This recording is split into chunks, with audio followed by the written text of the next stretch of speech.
आपका हमारे YouTube channel में स्वागत है। आज हम बात करने वाले हैं the talent code bye Daniel coil book के बारे में। पहले तो सोचो, एक ऐसा लड़का जो कभी भी अपने स्कूल में किसी चीज में सबसे आगे नहीं रहा। नाम है रोहित। ना वो क्लास टॉपर था, ना ही स्पोर्ट्स में कोई मेडल विनर।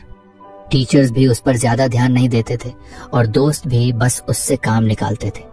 लेकिन अंदर से वो कुछ करना चाहता था।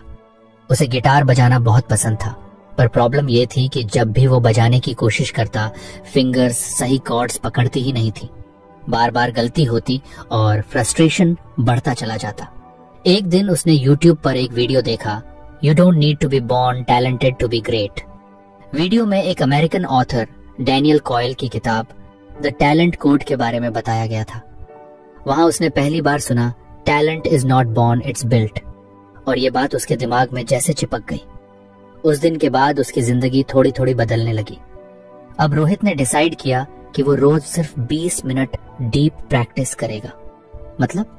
मतलब सिर्फ रैंडमली गिटार बजाना नहीं, बल्कि छोटे छोटे टुकड़ों में प्रैक्टिस करना, जहां वो बार बार गलती करता है। जैसे अगर एक सॉन्ग का एक ही पार्ट बार बार गड़बड़ हो रहा है, तो वो पूरे गाने को बार बार नहीं बजाता, बस उसी पार्ट को आइसोलेट करके रिपीट करता, स्लो करके देखता, फिर थोड़ा थोड़ा स्पीड बढ़ाता। पहले ये बोरिंग लगता था, लेकिन फिर उसने नोटिस किया कि उसकी फिंगर्स अब अपने आप सही कॉर्ड पकड़ने लगी थी। अब बात करते हैं इमोशनल इग्निशन की, मतलब वो स्पार्क जो तुम्हें अंदर से एक्साइटेड करता है कुछ सीखने के लिए। रोहित के साथ ये स्पार्क तब आया जब उसने स्कूल के एक कल्चरल इवेंट में अपने फेवरेट सिंगर का अनप्लग्ड सेशन देखा। सिंगर ने क्राउड से कहा, you all can do this, I started in my bedroom. वो लाइन जैसे रोहित के दिल में बिजली बन के कड़की। उस दिन उसने अपने कमरे में गिटार उठाया और घंटों तक बजाता रहा, बिना किसी को दिखाए। वो सिर्फ प्रैक्टिस नहीं कर रहा था, वो इंस्पायर्ड हो चुका था। अब उसका गोल सिर्फ कॉर्ड्स सीखना नहीं था, अब उसे स्टेज पर परफॉर्म करना था।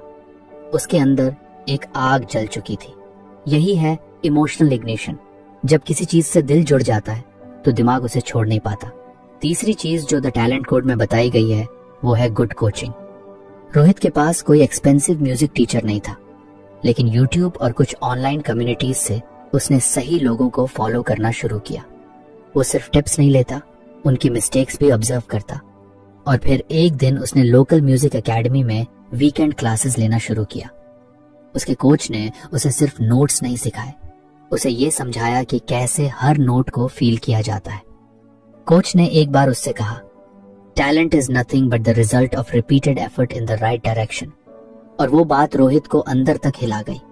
अब वो जान गया था कि सही प्रैक्टिस, राइट माइंडसेट और थोड़ा सा गाइडेंस, यही उसकी रियल टैलेंट बनाएंगे। धीरे धीरे वो छोटे गिग्स में परफॉर्म करने लगा। उसका पहला परफॉर्मेंस कोई बड़ा हिट नहीं था, एक कैफे में 3 गाने, जहां लोगों ने ज्यादा नोटिस भी नहीं किया। पर उसने रिकॉर्ड किया, अपने कोच को दिखाया और फीडबैक लिया। हर बार अपनी गलती पकड़ी और अगली बार थोड़ा बेटर किया। यहीं पर वो चीज काम कर रही थी जिसे द टैलेंट कोड में माइलिन ग्रोथ कहा गया है। माइलिन क्या होता है? आसान भाषा में कहें तो ये एक तरह का ब्रेन इंसुलेशन है जो हमारे न्यूरॉन्स के चारों ओर बनता है। जब भी हम किसी चीज को बार बार सही तरीके से प्रैक्टिस करते हैं तो हमारा ब्रेन उस काम को फास्ट और एक्यूरेटली करने लगता है, क्योंकि माइलिन उसे मजबूत बनाता है। मतलब जितनी बार रोहित ने एक ही सॉन्ग को सही तरीके से दोहराया, उतनी बार उसके दिमाग में वो सर्किट तेज और पक्के होते गए। अब अगर तुम रोहित को देखो तो वो तुम्हें किसी टैलेंटेड म्यूजिशियन जैसा लगेगा। लोग कहेंगे, क्या नेचुरल टैलेंट है इसमें? लेकिन वो नहीं जानते कि इसके पीछे कितनी गलती, कितनी बार टूटी हुई स्ट्रिंग्स और कितनी स्लीपलेस नाइट्स लगी हैं। असल में जब हम किसी को जीनियस या टैलेंटेड कहते हैं तो हम बस उसका फाइनल रिजल्ट देखते हैं, लेकिन द टैलेंट कोड हमें सिखाती है कि उस रिजल्ट के पीछे एक लंबा प्रोसेस होता है, जिसमें स्ट्रगल, पेशेंस और एक बर्निंग डिजायर शामिल होती है। रोहित अब भी एक स्टार नहीं बना है, लेकिन अब उसके अंदर वो कॉन्फिडेंस है जो पहले कभी नहीं था। अब जब भी कोई उसे कहता है, यार मैं तो बॉर्न टैलेंटेड नहीं हूं, तो वो बस मुस्कुराता है और कहता है, टैलेंट बॉर्न नहीं, बिल्ड होता है बस सही तरीके से। इस पूरे सफर में रोहित ने एक और चीज सीखी, वो ये कि प्रैक्टिस सिर्फ काम करने के लिए नहीं होती, वो खुद को बेटर बनाने का एक तरीका है। डीप प्रैक्टिस बोरिंग हो सकती है, पर वहीं असली मैजिक छिपा होता है। इमोशनल इग्निशन कोई टेक्स्ट बुक में नहीं मिलता, वो किसी पल में आ सकता है, एक परफॉर्मेंस देखकर, एक बुक पढ़कर या किसी के वर्ड्स सुनकर। और कोचिंग जरूरी नहीं कि कोई बड़े इंस्टीट्यूट से ही मिले, कभी कभी एक सही इंसान की एक लाइन काफी होती है। अब अगर तुम सोच रहे हो कि तुम किसी चीज में अच्छे नहीं हो, चाहे वो मैथ्स हो, पेंटिंग हो या डांस, तो याद रखना, तुम्हें बॉर्न टैलेंटेड होने की जरूरत नहीं है। तुम्हें बस डीप प्रैक्टिस करनी है, खुद को इमोशनली चार्ज करना है और किसी ऐसे इंसान से गाइडेंस लेनी है जो तुम्हें सही डायरेक्शन दिखा सके। टैलेंट कोई मैजिक नहीं है। अगर आपको हमारी फ्री समरी अच्छी लगती है तो आप हमारे चैनल को सब्सक्राइब कर सकते हैं, हमारी मेंबरशिप खरीद सकते हैं या हमें यूपीआई के थ्रू सपोर्ट कर सकते हैं। अब समरी पर वापस चलते हैं। वो एक स्किल है जो हर रोज की छोटी छोटी कोशिशों से बनती है, और अगर रोहित कर सकता है जो कभी किसी की नजरों में स्पेशल नहीं था, तो तुम भी कर सकते हो। कहानी अभी खत्म नहीं हुई है, क्योंकि रोहित अब किसी और को सिखाने लगा है, और शायद अगली बार ये स्टोरी तुम्हारे बारे में हो। अब कहानी थोड़ा आगे बढ़ती है। रोहित की जिंदगी में एक नया मोड़ आता है। स्कूल खत्म हो चुका था और अब वो कॉलेज में आ चुका था। गिटार अब उसकी पहचान बन चुका था, लेकिन उसके मन में एक और सपना था। उसे एक दिन सॉफ्टवेयर इंजीनियर बनना था। कोडिंग की दुनिया उसे उतनी ही एक्साइटिंग लगती थी जितनी कभी स्ट्रिंग्स और कॉर्ड्स लगते थे। पर एक दिक्कत थी, कोडिंग उसकी स्ट्रेंथ नहीं थी। C++ और जावा के कॉन्सेप्ट उसके सिर के ऊपर से निकल जाते थे। फर्स्ट सेमेस्टर में तो उसके असाइनमेंट्स भी किसी और से करवाकर सबमिट हुए थे, लेकिन उसे गिल्ट भी फील होता था और अंदर ही अंदर वो जानता था कि उसे खुद से सीखना पड़ेगा। एक दिन लाइब्रेरी में बैठा हुआ वो अपनी पुरानी डायरी पढ़ रहा था, जिसमें उसने द टैलेंट कोड से सीखे लेसन्स लिखे थे। उसे याद आया, talent is built not born, और myelin wraps around neurons with use. ये लाइन जैसे फिर से उसके अंदर आग जला गई। उसने सोचा, जैसे मैंने गिटार सीखा वैसे ही कोडिंग भी सीख सकता हूँ, बस मुझे डीप प्रैक्टिस करनी होगी। अब रोहित ने एक मिशन शुरू किया, हर दिन 1 घंटा सिर्फ कोड करने का। लेकिन वो पुराने तरीके से नहीं करता था जैसे बाकी लोग करते थे। वो समझ चुका था कि सिर्फ किताबें पढ़ने से कुछ नहीं होगा। उसे अपनी गलतियों पर फोकस करना है, उन्हें स्लो मोशन में पकड़ना है और फिर बार बार रिपीट करना है। हर दिन वो एक छोटा सा कोड चैलेंज सॉल्व करता, कभी फॉर लूप पर, कभी अरेज पर, और जैसे ही वो स्टक होता वो खुद से पूछता गलती कहाँ हुई। फिर वो उस एक कॉन्सेप्ट को आइसोलेट करता और सिर्फ उसी पर प्रैक्टिस करता। किसी दिन एक ही लूप को वो 20 बार डिफरेंट तरीके से लिखता, तब जाकर लॉजिक समझ में आता। धीरे धीरे वो महसूस करने लगा कि पहले जो सिंटैक्स उसकी समझ में नहीं आते थे, अब वो अपने आप याद रहने लगे हैं। डिबगिंग में जो पैनिक पहले आता था वो कम होने लगा। माइंड थोड़ा तेज फील करने लगा, जैसे ब्रेन खुद ब खुद सही डायरेक्शन में सोचने लगा हो। असल में यही हो रहा था, उसके दिमाग में माइलिन की परतें बन रही थी। हर बार जब वो कोई नया लॉजिक समझकर उसे कोड में लिखता, हर बार जब वो गलती पकड़ता और उसे ठीक करता, उसका ब्रेन उसी न्यूरल पाथ को बार बार यूज कर रहा था। और जितनी बार वो पाथ एक्टिव होता, उतनी बार उस पर और ज्यादा माइलिन लिपटती जाती। अगर तुम सोच रहे हो कि माइलिन क्या है, तो इमेजिन करो एक इलेक्ट्रिक वायर। अगर उस वायर की इंसुलेशन मजबूत हो तो करंट तेज और बिना रुकावट के दौड़ता है। माइलिन उसी इंसुलेशन की तरह है, वो न्यूरॉन्स के चारों ओर लिपटती है और सिग्नल ट्रांसमिशन को फास्ट और एक्यूरेट बना देती है। जितनी चैलेंजिंग और फोकस्ड प्रैक्टिस, उतना ज्यादा माइलिन ग्रोथ। अब रोहित को कोडिंग भी वैसे ही मजा देने लगी थी जैसे गिटार देता था। उसने कोडिंग को भी एक म्यूजिकल रिदम की तरह समझना शुरू किया। जैसे गिटार में एक गलत नोट पूरे सॉन्ग को खराब कर देता है, वैसे ही एक छोटी सी सिंटैक्स एरर पूरा प्रोग्राम फेल कर देती है। और जैसे म्यूजिक को फील करना पड़ता है, वैसे ही लॉजिक को भी समझना और महसूस करना पड़ता है। कॉलेज में एक कोडिंग कंपटीशन होने वाला था, हैकाथॉन। पहले तो रोहित ने पार्टिसिपेट करने की नहीं सोची, लेकिन उसके एक दोस्त ने जबरदस्ती उसका नाम डाल दिया। शुरू में घबराहट थी, लेकिन उसने सोचा, let's use this as emotional ignition. अब वो डेली प्रिपरेशन करने लगा। हर दिन एक छोटा प्रोजेक्ट बनाने की प्रैक्टिस करता, कभी कैलकुलेटर, कभी टू डू ऐप। हैकाथॉन वाले दिन उसका हाथ थोड़ा कांप रहा था, लेकिन जैसे ही उसने लैपटॉप खोला वो सारी घबराहट पीछे छूट गई। उसके दिमाग में हर वो लॉजिक, हर वो बग और हर वो सिंटैक्स जो उसने 100 बार रिपीट किया था खुद ही अरेंज होने लगे। 12 घंटे के अंदर उसने अपनी टीम के साथ एक वर्किंग ऐप बना दी। ये कोई परफेक्ट ऐप नहीं थी, लेकिन जजेस ने जो कहा वो रोहित कभी नहीं भूलेगा। Your logic is clean and your approach shows maturity. वो मुस्कुरा दिया, क्योंकि वो जानता था ये किसी मिरेकल का रिजल्ट नहीं था। ये डीप प्रैक्टिस और स्लोली ग्रोन माइलिन का मैजिक था। अब अगर तुम सोच रहे हो कि रोहित लकी था या उसके पास कोई स्पेशल ब्रेन था, तो ऐसा कुछ नहीं था। डिफरेंस बस इतना था कि उसने सीखा कैसे अपने ब्रेन को ट्रेन करना है। उसने हर बार अपनी वीकनेस को पकड़ा, उसे फेस किया और फिर उस पर इतना फोकस किया कि उसका ब्रेन उसे खुद ही अडेप्ट कर गया। माइलिन कोई ओवरनाइट चीज नहीं है। ये टाइम लेती है, पेशेंस मांगती है, और सबसे बड़ी बात ये सिर्फ तब ग्रो होती है जब तुम प्रिसाइज और चैलेंज वाली प्रैक्टिस करते हो। मतलब बस आराम से स्क्रॉल करते हुए कोडिंग वीडियोस देखना काम नहीं करेगा। तुम्हें खुद बैठकर ट्राई करना होगा, फेल होना होगा और फिर उस फेलियर को एक लर्निंग स्टेप की तरह देखना होगा। अब रोहित ना सिर्फ अपने कॉलेज में एक अच्छा कोडर माना जाने लगा था, बल्कि वो जूनियर्स को भी गाइड करता था। एक दिन एक जूनियर ने उससे पूछा, भाई आप इतनी जल्दी कोड कैसे सोच लेते हो? तो उसने जवाब दिया, कोड जल्दी नहीं आता, बस मेरी प्रैक्टिस इतनी बार फेल हुई है कि अब ब्रेन खुद रास्ता ढूंढ लेता है। इस बार जब उसने अपनी डायरी में लिखा तो उसने बस एक लाइन लिखी, talent is myelin in motion. और सच में हर कोई जो एक चैलेंजिंग चीज को बार बार फोकस के साथ प्रैक्टिस करता है, वो अपने अंदर वो मैजिक फील कर सकता है।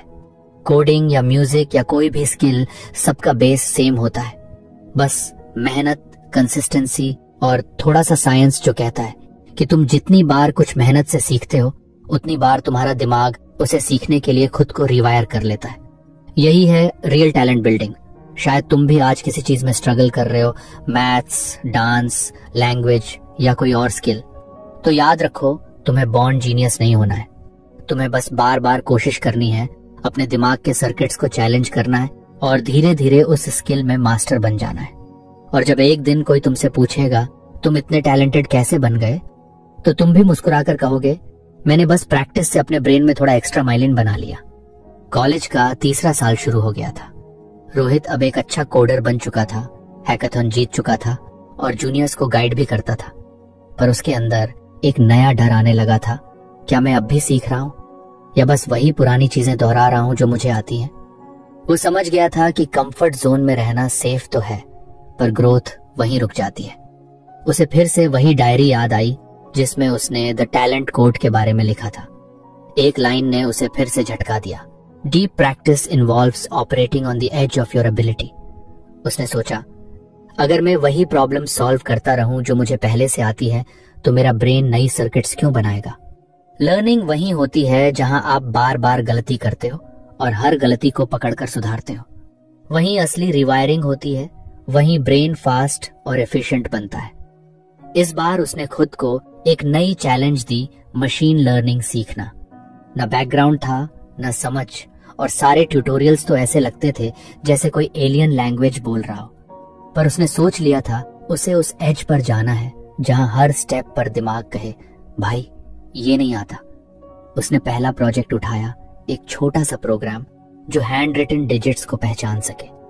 पहले तो उसे समझ ही नहीं आया कि data set, model training, gradient descent जैसे शब्द क्या होते हैं। लेकिन यहीं से शुरू होती है डीप प्रैक्टिस, जब दिमाग टोटली कंफ्यूज्ड होता है। और फिर भी तुम हार नहीं मानते।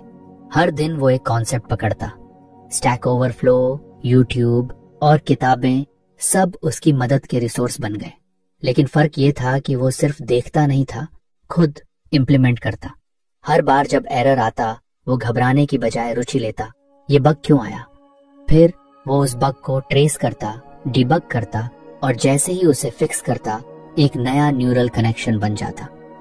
कई बार ऐसा होता कि एक छोटी सी चीज में ही 3 घंटे लग जाते, जैसे मैट्रिक्स डायमेंशंस की गलती। लेकिन जब वो उसे बार बार समझकर ठीक करता, तो वो कॉन्सेप्ट हमेशा के लिए दिमाग में चिपक जाता।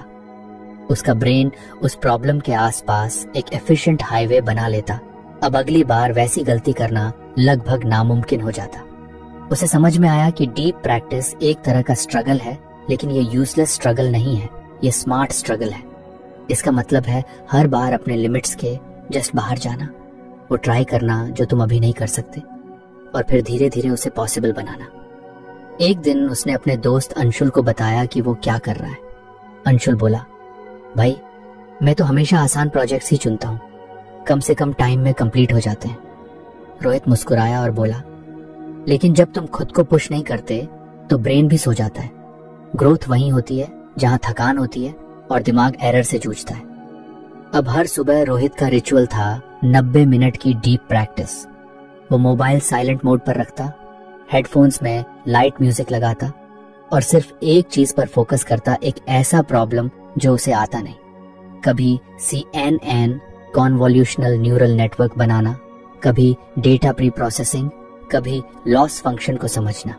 शुरुआत में दिमाग रेजिस्ट करता, जैसे जिम में मसल्स को जोर लगाना पड़ता है, वैसे ही ब्रेन भी कहता बहुत हो गया, आराम कर। लेकिन वो जानता था ये डिस्कम्फर्ट असली प्रूफ है कि वो राइट पाथ पर है। धीरे धीरे उसे रियलाइज हुआ कि अब उसके सॉल्यूशंस ज्यादा ऑप्टिमाइज्ड होते जा रहे हैं। पहले जहां एक प्रॉब्लम में 3 घंटे लगते थे, अब वही 1 घंटे में हो जाती थी। पहले 3 घंटे जहां 50 लाइनें लिखनी पड़ती थीं, अब 20 लाइन्स में काम हो जाता था। उसकी न्यूरल सर्किट्स एफिशिएंट हो रही थीं, क्योंकि हर बार जब वो किसी कॉम्प्लेक्स चीज को समझता और सही करता, तब उसका ब्रेन उस प्रोसेस को तेज और बेहतर बना रहा था। यही डीप प्रैक्टिस का कमाल होता है, ये तुम्हारे ब्रेन को उस स्किल के लिए फाइनली ट्यून्ड मशीन बना देती है। अब कॉलेज में एक टेक फेस्ट आने वाला था, जहां मशीन लर्निंग प्रोजेक्ट के लिए एक ओपन चैलेंज थी।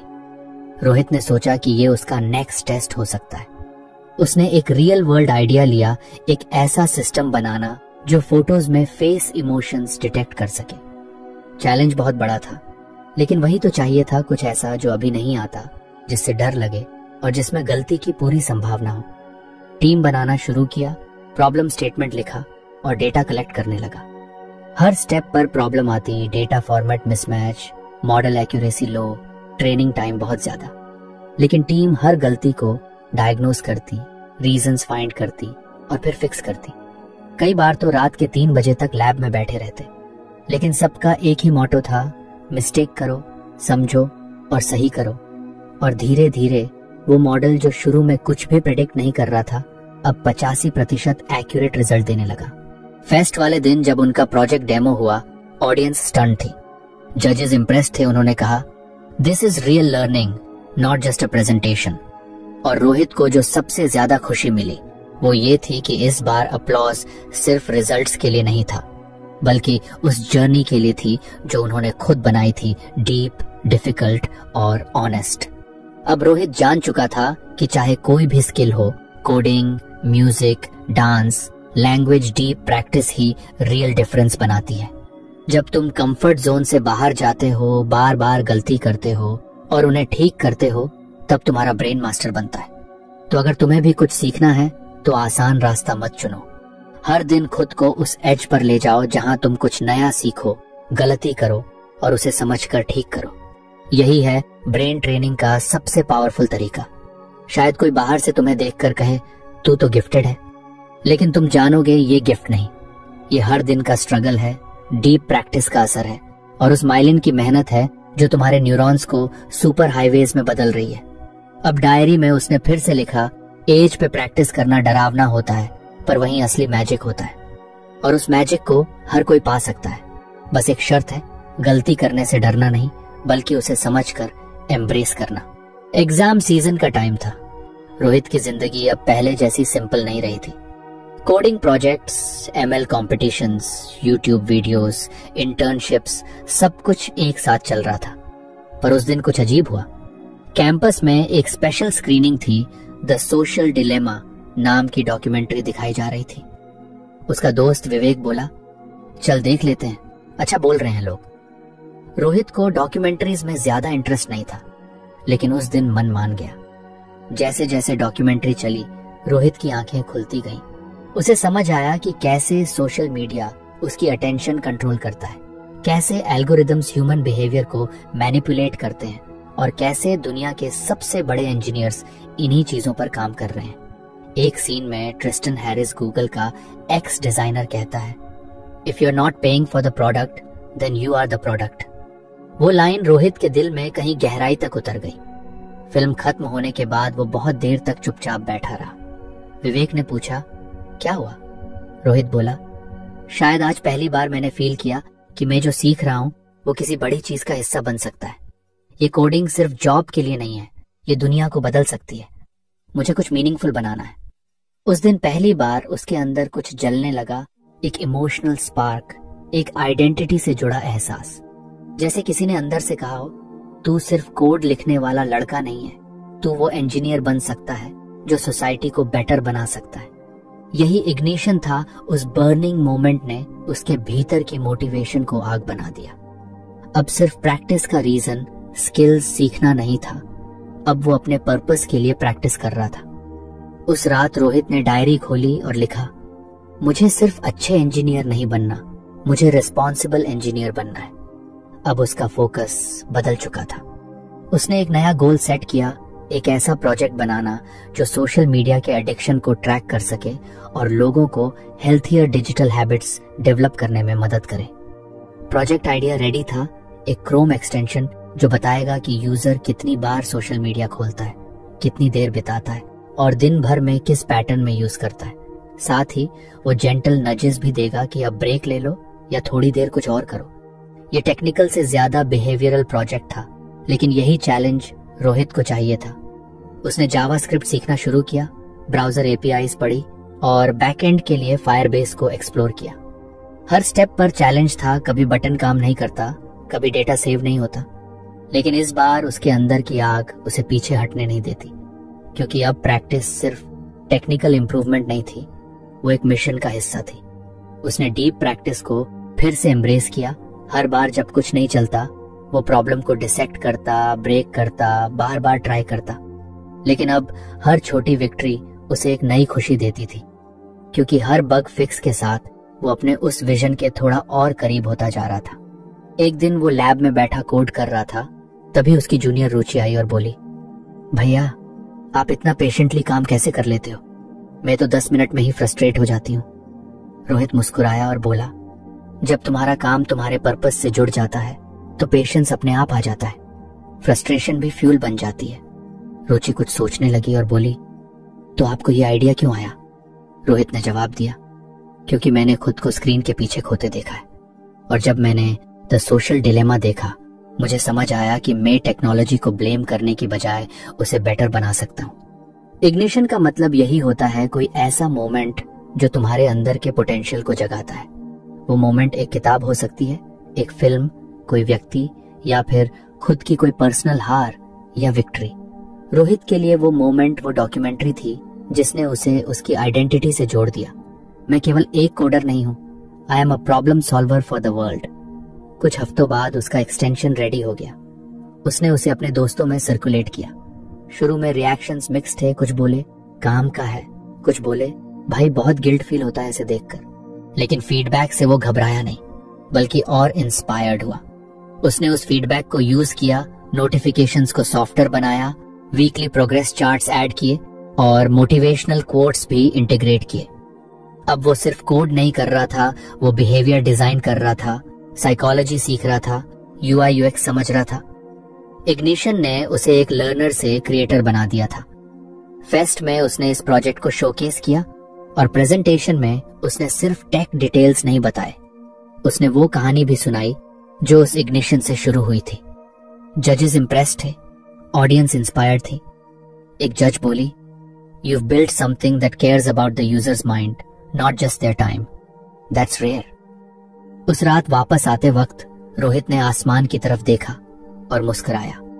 उसे समझ आ गया था प्रैक्टिस इंपॉर्टेंट है, पर इग्निशन उसकी सोल है। विदाउट इमोशनल स्पार्क लर्निंग एक रूटीन बन जाती है, लेकिन जब तुम अपने वाई को समझ लेते हो तो प्रैक्टिस एक पर्पस बन जाती है। अब हर दिन प्रैक्टिस का मतलब था खुद को उस मिशन के और करीब ले जाना। मिस्टेक्स अब हर्डल नहीं थे, वो माइलस्टोन्स बन चुके थे। हर करेक्ट किया हुआ बग, हर समझा हुआ कॉन्सेप्ट उसे रिमाइंड करता था कि वो सिर्फ एक स्किल नहीं सीख रहा, वो खुद को रिडिफाइन कर रहा है। और यही इग्निशन का पावर होता है, जब कोई मोमेंट तुम्हारे अंदर के पोटेंशियल को पहचान लेता है और तुम्हें ऐसी डायरेक्शन में धकेलता है जहां से वापसी पॉसिबल नहीं होती। अब रोहित अपनी डायरी में लिखता है, मैं प्रैक्टिस कर रहा हूँ क्योंकि मैं उस दुनिया का हिस्सा बनना चाहता हूँ जहां टेक्नोलॉजी इंसान को स्ट्रांग बनाती है, वीक नहीं। और ये फायर अब बुझने वाली नहीं थी, क्योंकि ये फायर किसी असाइनमेंट के मार्क्स या किसी जॉब के ऑफर लेटर से नहीं, बल्कि आइडेंटिटी से निकली थी। अगर तुम भी कुछ सीख रहे हो तो खुद से पूछो, why am I doing this? कभी कभी आंसर तुम्हें नेटफ्लिक्स पर मिल सकता है, किसी दोस्त की बात में या किसी हार में, पर जब वो इग्निशन मिल जाए उसे पकड़ लेना, क्योंकि वही तुम्हारी प्रैक्टिस को पावर देगा, डायरेक्शन देगा और उसे ग्रेटनेस में बदल देगा।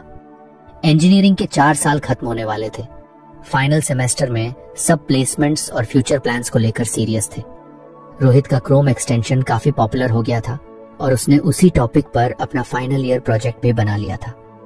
कुछ प्रोफेसर्स ने उसे रिसर्च पेपर में बदलने का आइडिया भी दिया था, लेकिन अब उसके मन में कुछ और चल रहा था। जितना वो टेक्नोलॉजी में डूब रहा था, उतना ही उसे लोगों की लर्निंग प्रोसेसेस में इंटरेस्ट आने लगा था। वो समझना चाहता था कि कुछ जगहों से इतने सारे टैलेंटेड लोग क्यों निकलते हैं, जैसे एक छोटा सा टाउन कैसे इतने सारे म्यूजिशियंस या एथलीट्स प्रोड्यूस कर देता है। एक दिन लाइब्रेरी में वो द टैलेंट कोड नाम की किताब पढ़ रहा था और वहां उसने एक कॉन्सेप्ट पढ़ा जिसने उसे अंदर से हिला दिया, टैलेंट हॉटबेड्स। ऐसी जगह जहां एक्स्ट्रॉर्डिनरी टैलेंट ग्रो करता है, और वो भी मोस्टली बिना किसी स्ट्रक्चर्ड कोचिंग के। उसे मॉस्को की एक टेनिस क्लब की कहानी पढ़ने को मिली, जहां साधारण से कंडीशंस में वर्ल्ड क्लास प्लेयर्स तैयार हो रहे थे।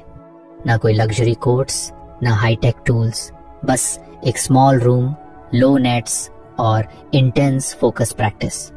और फिर ब्राजील की फुटबॉल गलियों की बात, छोटे किड्स, टूटी गेंद, अनइवन ग्राउंड और फिर भी वर्ल्ड्स बेस्ट ड्रिबलर्स वहीं से निकलते हैं। इन स्टोरीज ने रोहित को सोचने पर मजबूर कर दिया। क्यों? जवाब था, ये जगह 3 चीजें नेचुरली प्रोवाइड करती हैं, डीप प्रैक्टिस, इमोशनल इग्निशन और सही तरीके का कोचिंग या फीडबैक। अब रोहित के दिमाग में एक न्यू आइडिया आया, क्या मैं ऐसा ही कोई टैलेंट हॉटबेड अपने आसपास बना सकता हूँ? कॉलेज का एक पुराना कंप्यूटर लैब अक्सर खाली रहता था। मशीन्स थोड़ी आउटडेटेड थीं, लेकिन बेसिक काम कर सकती थी। रोहित ने सोचा, क्यों ना इसे एक कम्युनिटी लर्निंग स्पेस बना दूं जहां कोई भी कोडिंग, डिजाइनिंग या प्रॉब्लम सॉल्विंग पर प्रैक्टिस कर सके, बिना मार्क्स या सिलेबस के प्रेशर के। उसने अपने कुछ जूनियर्स को ये आइडिया बताया और सरप्राइजिंगली सब एक्साइटेड हो गए। उन्होंने उस लैब को रीडिजाइन किया, एक व्हाइट बोर्ड लगाया, कुछ ओपन सोर्स टूल्स इंस्टॉल किए और एक रूल बनाया, यहाँ मार्क्स की नहीं, मिस्टेक्स की वैल्यू है। हर वीकेंड को वहां कोडिंग जैम्स होने लगे। लोग अपने पुराने कोड्स ले आते, नए आइडियाज शेयर करते, एक दूसरे के बग्स फिक्स करते। और इंटरेस्टिंग बात यह थी कि वहां आने वाला हर स्टूडेंट बिगिनर नहीं था। कोई ML सीख रहा था, कोई UI UX, कोई वेब डेव, और हर कोई अपने लेवल से प्रैक्टिस कर रहा था। एक लड़का शुभम, जो हमेशा एवरेज माना जाता था, वो हर बार आता था, सबसे ज्यादा मिस्टेक्स करता था, लेकिन धीरे धीरे उसका कॉन्फिडेंस और लॉजिक इतना इम्प्रूव हुआ कि एक दिन उसने खुद का गेम लॉन्च किया और क्राउड चीयर कर उठा। ये वही डीप प्रैक्टिस थी, चैलेंज के एज पर काम करना, मिस्टेक करना और उसे करेक्ट करना। वो स्पेस सिर्फ एक लैब नहीं रहा, वो एक इमोशनल इग्निशन जोन बन गया था, जहां स्टूडेंट्स खुद को जस्ट अ स्टूडेंट नहीं, बल्कि एक क्रिएटर मानने लगे थे। कुछ दिन बाद रोहित ने वहां एक दीवार पर एक कोट लिखा, this is not a classroom, this is a launch pad. इस न्यू लर्निंग कल्चर ने धीरे धीरे लोगों को ट्रांसफॉर्म करना शुरू किया। प्रिया, जो पहले अपने आइडियाज को एक्सप्रेस करने में हिचकती थी, अब कॉन्फिडेंटली UX कॉन्सेप्ट समझाती थी। अमन, जो अक्सर पीछे रह जाता था, अब दूसरों की क्वेरीज सॉल्व करने में सबसे आगे था। ये स्पेस न सिर्फ स्किल बढ़ा रहा था, बल्कि आइडेंटिटी भी बदल रहा था, क्योंकि वहां आने वाला हर इंसान फील करता था कि मैं भी कुछ कर सकता हूँ। कोचिंग भी वहां नेचुरल थी, कोई प्रोफेसर नहीं, बस पीयर्स थे जो एक दूसरे को फीडबैक देते थे। रोहित को अब समझ आने लगा था, ये जगह अब एक छोटा सा टैलेंट हॉटबेड बन चुका है। कुछ महीनों बाद उन्होंने एक मिनी टैलेंट फेस्ट ऑर्गेनाइज किया। कोई जज नहीं, कोई प्राइज नहीं, बस सभी ने अपने अपने बनाए टूल्स, एप्स और आइडियाज प्रेजेंट किए।